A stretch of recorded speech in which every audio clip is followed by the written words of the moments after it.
taking another stab at Chancellorsville here. Since the last video I did, I learned that I was playing the game wildly incorrectly, so played through it again correctly with the correct rules and doing the bot cards correctly as well. I'd since learned some more from the designer on the website about how the bot cards play, so played through again correctly. So now I can at least talk about the game and not sound like a crazy person. So this is a new game from Worthington. They're old school war games designed by Maurice Suckling. This is a area control hidden movement game on the Battle of Chancellorsville in 1863. It is a fairly light treatment of the battle. And this is kind of in keeping with most of the Worthington titles that I've played, and that would include Custer's Last Stand, Shiloh, Antietam, and Victoria Cross 2. And all of these I've enjoyed so far that I've played, and this one is the newest added to the collection. You can see the game is played by moving these formations around to these different spaces to simulate the Battle of Chancellorsville. The Union can win if they control these three objective spaces. Conversely, the Confederates can win if they prevent the Union from controlling those spaces. Either side can win immediately if they destroy three formations. Now, I played the solo bot version of the game and not the hidden movement two-player version of the game, mostly because of the hidden movement would make it very difficult to play.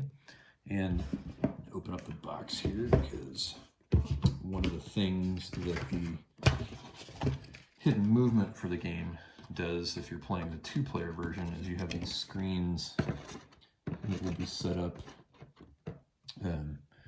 over your hidden movement map. And so here's where you could have units that your opponent would not be able to see where they are. And so in the two-player game, if anytime you move adjacent to an enemy unit, you would have to move your unit from this hidden movement map to the main map, because they can see them. And then if you move away, you could move back to the hidden movement map. But in the bot game, you do not use the hidden movement map because the bot basically will pull units off of the visible map and onto this hidden movement track. And then depending on how far they advance down this track, that determines what kind of attacks and where they'll launch those attacks against your units on the board. So every formation is tied to a general for the Union. Each of these formations is a corps. For the Confederate, each of the formations is essentially a division of a corps. Just the Confederates have 5 formations, the Union has 7. The Confederates just had larger corps than the Union. They only had 2 corps essentially composed of the 5 divisions, whereas the Union just had 7 full-up corps that were then composed of their own divisions. So the Union has more more units to move around, technically more men at the time as well. And then all of the formations are tied to a specific general, and their information is here. Everybody starts with a certain number of cohesion points, and they spend these points every time they activate. When they activate, they're activated by these activation cards that come from an activation deck. When you draw these, and you have 3 in your hand at any given time, when you draw these, you'll collect a number of momentum cubes, which are the black cubes over there. Those cubes, then you can spend, I just kind of kept track of them by putting them on Hooker here. You can spend those cubes to buy tactics cards, and this is like a rotating tableau here that you can purchase cards from as you have opportunities. And then these cards will allow you to do things at certain times or at any time, whatever the case may be. In the game, like here, you can transfer cohesion points between 2 adjacent friendly formations. Essentially, that allows you to transfer reinforcements without spending an activation to do it. Otherwise, that's something that you would have to use one of your activations down here for. And in a particular game, you only have a limited number of these activations that you can do, and the activations are major activations and minor activations. The major activation means you can move up to 2 spaces and attack. Minor activation means you can move 1 space and attack. You can also build redoubts, which are these brown cubes over here. Essentially, when you build a redoubt in a location, that allows you to set one of your opponent's dice and to a certain number. So, you know, if they're attacking you, you would probably want to set a die to a 1 because that would be a casualty for them if you roll another 1. When you're playing against the bot, what the readouts do is actually just remove dice. And so because the bot rolls on these cards, the bot rolls a lot fewer dice. You can see here he's attacking with 2 dice on the bot, whereas the generals that you're controlling are attacking with 5 dice. But if you see the charts over here, the player has to roll doubles to get results, except for 3s, which just generate momentum cubes, whereas the bot only has to roll a single die, and their casualties that they inflict on you are generally a lot worse than what you can inflict on them. As you notice here, defender loses 3 cohesion and retreats. Double 6s gets defender loses 2 cohesion and retreats. So if, say, a bot's attacking you with 2 dice and they roll a 5 and a 6, you've just lost 5 cohesion and have to retreat. And as you can see here, they each have 14 cohesion. So, you know, you're losing 5 and you're down big already just right off the bat. So the bot can be tough if it's rolling multiple dice on you. So things like redoubts are a good way to reduce those dice attacks. So anyway, you can use your momentum cubes to buy these. You're using the activation cards to move your guys on the board. Each of these commanders only has a certain number of activations before that they'll run through in the deck.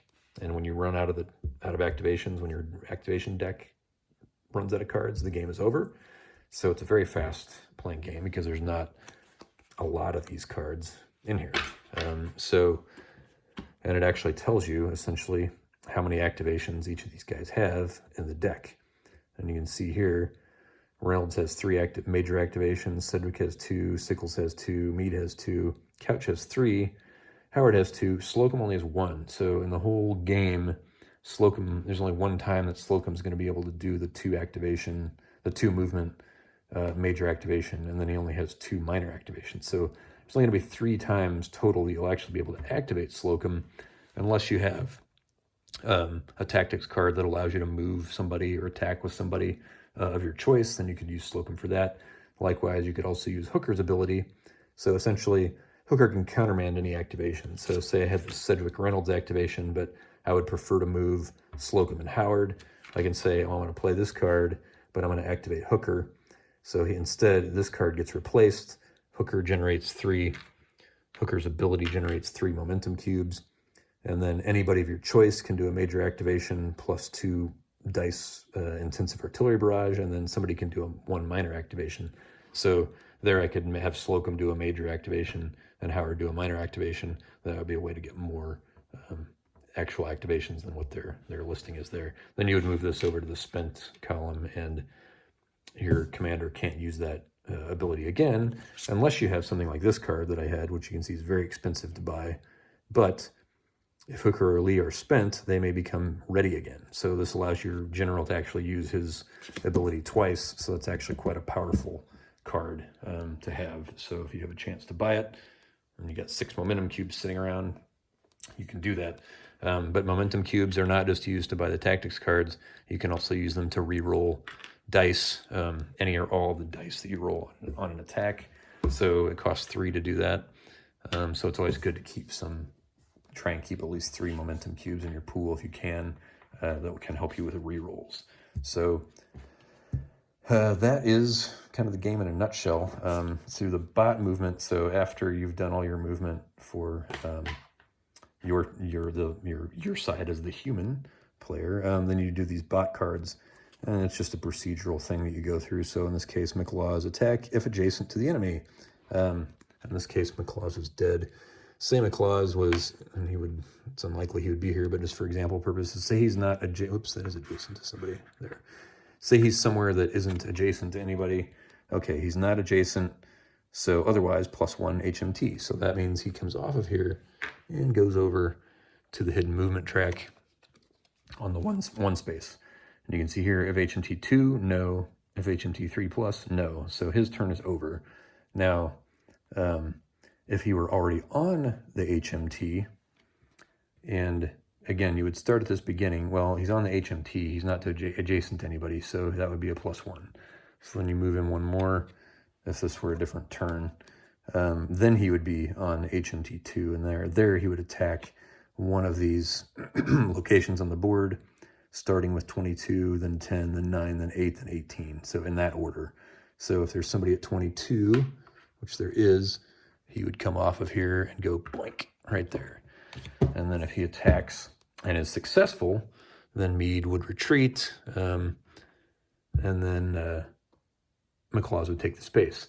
If McLaws is not successful, then McLaws has to retreat to an available space. And the way there is an order in which Confederates have to retreat. They have to retreat towards space 22. If they're in space 22 or retreating from space 22, then they have to pick either 23 or 21. Well, 21 is already maximum stacked. You can only stack 2 guys. So he would go here. And then he would be done.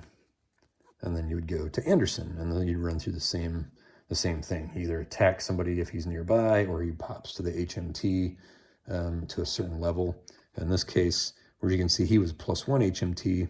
No, same thing for Anderson, +1 HMT. Sometimes they'll start at +2. I've never seen them jump right to a +3. They usually have to work their way up to that. And so that's how you do. And sometimes there could be more than just 2 divisions on here. There could be 3 or more. So you can see like this one here, same thing. There's a +2 jumping right to the HMT. And so sometimes they'll build redoubts if they're in an objective space, or it'll be attacking. If there's nobody to attack in these places, and they move on to the map to the one that's listed last. So that's how the bot handles the enemy hidden movement. Is essentially they just kind of jump off and on the map, because simulating that the Union doesn't always know where they are or where they might be attacking from. So that is a just kind of general overview of how the game plays. This is the end of a game here that I just won with the Union because I was able to destroy 3 Confederate units and was able to occupy the objective spaces with the Union. So I got some really good die rolls going my way, and I think one of the things you can do in the bot version of the game is focus more on trapping Confederate units to prevent them from retreating. That was actually how I destroyed all 3 of the units, was just I got them surrounded at points and then attacked, and was able to successfully roll double 6s on them, which would force them to retreat. If they can't retreat to a valid space, they are destroyed. So that was kind of my best way to hit them, because it really is hard to inflict a lot of damage on the Confederate formations, and the Confederate formations do not spend cohesion points to activate, unlike your side. Anytime you move your guys or do an activation with them, except for building redoubts where they're just sitting in one place, they have to spend a cohesion to do that. So every time you move them, they're getting weaker. And then every time you attack with them, they have the potential to get weaker as well, every time the enemy attacks them. So the lifespan on these guys seems a lot shorter than it does on those guys, because they can inflict a lot more damage with their attacks than I can inflict with mine. So that's why, potentially the artillery barrage could help, because I could get, multiple. I could get 4 6s or 4 5s, or, 2 5s and 2 6s.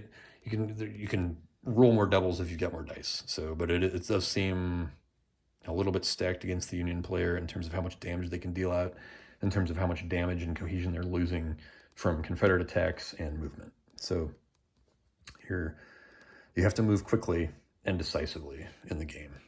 And you can use tactics to kind of try and float along, help yourself out as you go, but it can be difficult otherwise.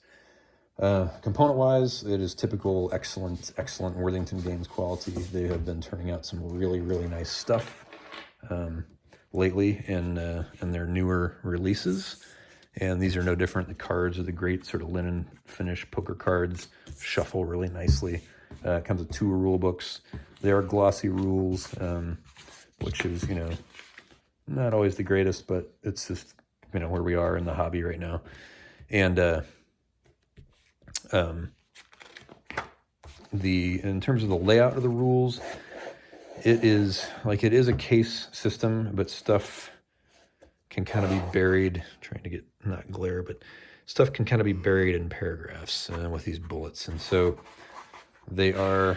everything is there that you need to learn, but it's not always going to be evident. And important things like the number of units that can actually occupy a space, it was very hard to find. Like, I was like, where is the stacking rules? Because there's no section that says stacking. It was buried somewhere, I want to say maybe in movement,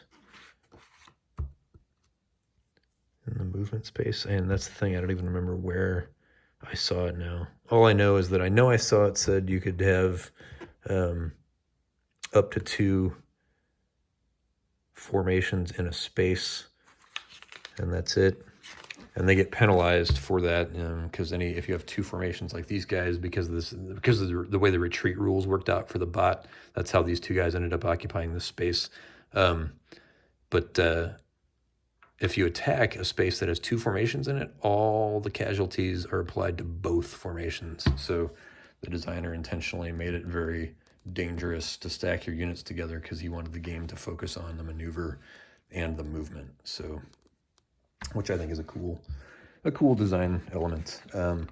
But so the rules, you just have to read them very carefully and very thoroughly, because it does not lay things out obviously in a case format. So that's why I played it so incredibly wrongly the first time I played, is that I had to go back in and read again. And part of it, the example of play did help a little bit. So that was useful. Again, you just have to read every word of these to get it all. It is all there, but it is not always obvious. And if you're skimming, you can skim right past very important stuff. So just a heads up there. In terms of other components, the board is gorgeous. I did notice like great artwork for the generals, except what's going on here with Sickles? Like everybody else seems to have kind of a lithograph style, version of their photograph. But Sickles, I can find him here. So Sickles, his card, that is Daniel Sickles. And it's similar in style to all these, where they took a photograph and kind of turned it into a drawing or a lithograph. Well, it doesn't match this picture. This, I'm not even sure that is Dan Sickles. This might be some other general. He almost looks Prussian or something, because if you look at his uniform, he has these epaulets on his uniform. And I don't know that Sickles was ever had a uniform that had epaulets on it. And then he has some kind of medal or medallion here, which doesn't look like a Medal of Honor. It's almost like a Victoria Cross or some kind of European-looking medal. So I'm wondering if this is actually a picture of Sickles here. And I'm tempted to almost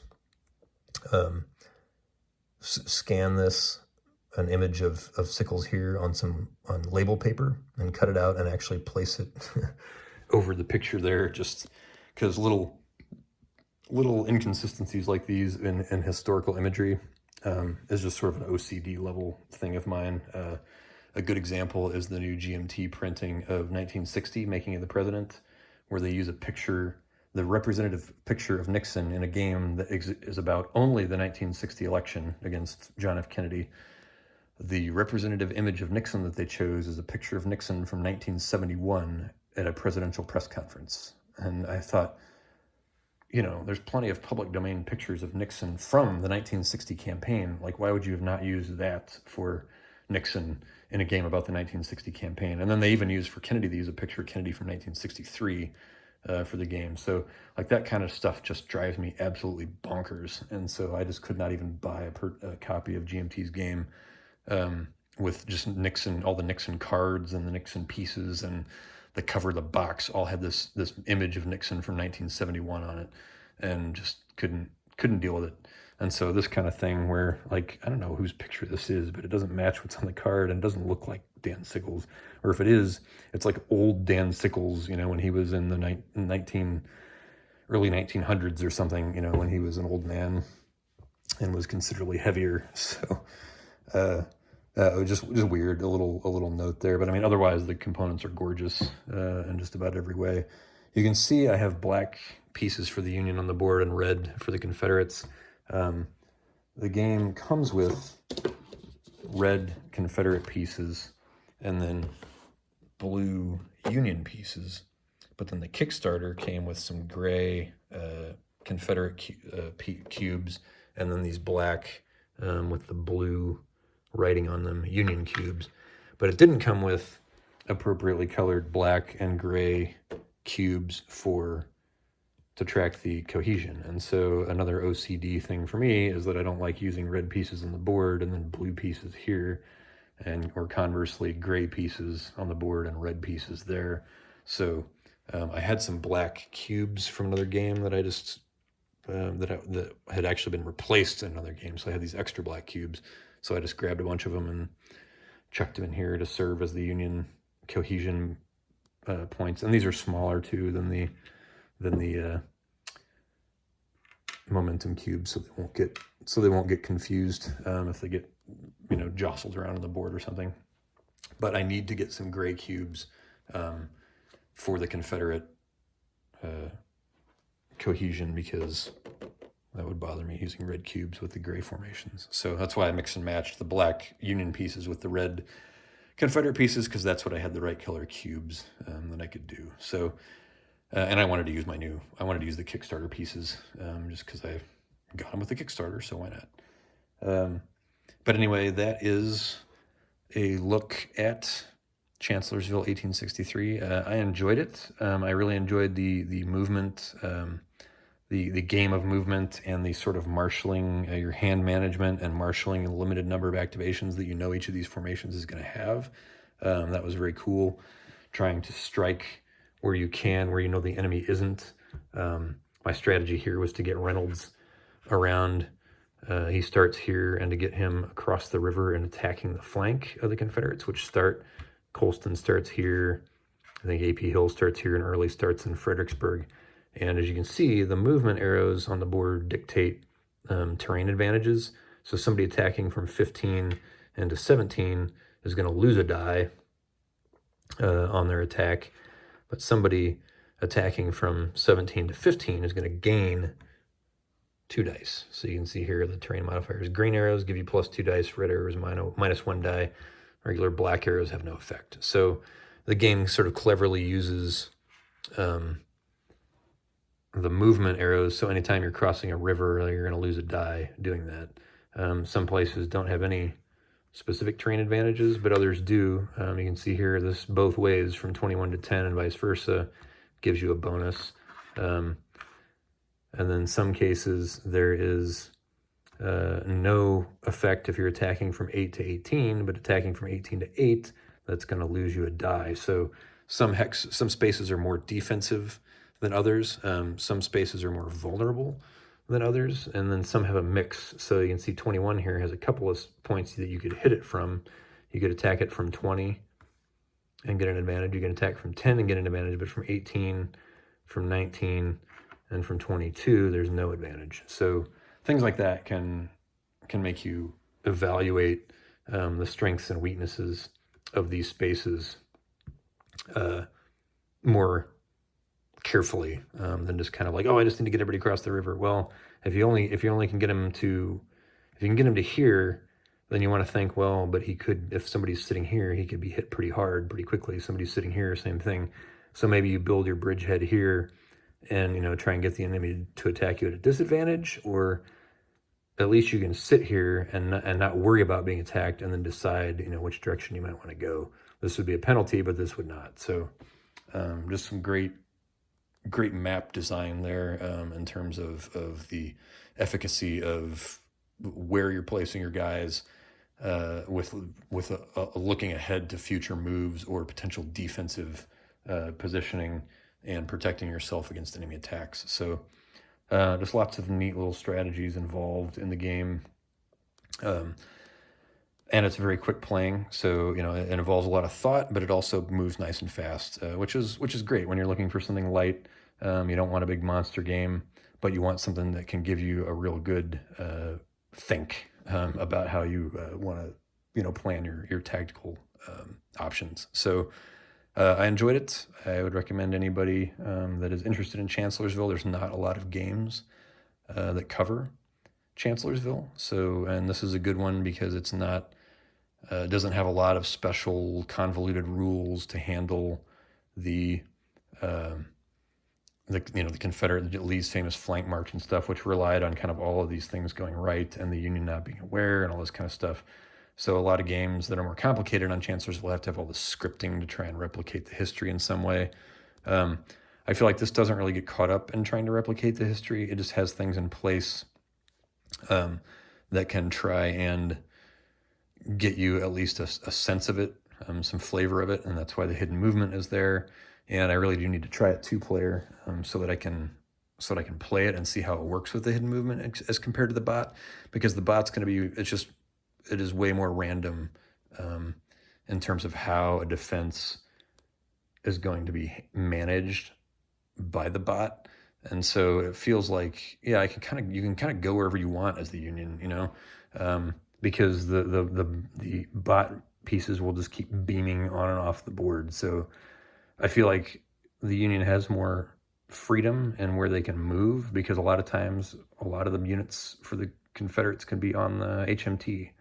And so you end up with, I think, way more freedom in how you want to get across the river and try and hit these objective spaces than you would in an opposed 2-player game. But here, if you run right to 18, which I did with Howard, I put him there pretty early on and got him and Slocum across the river, and I think I set him up like that. Well, the Confederates, if you don't have guys in the other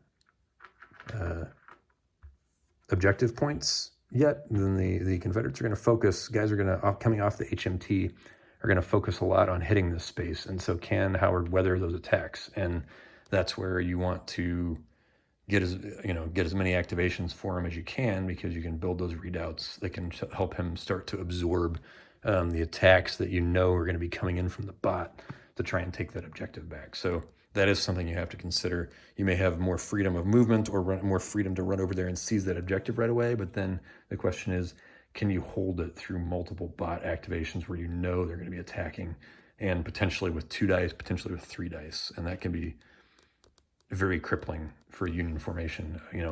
2 bad rolls, say you get attacked by 2 dice and then 3 dice, 5 dice from the bot can pretty much wipe out, if they roll high enough, can pretty much wipe out an entire Union formation. So things like that you got to be prepared for.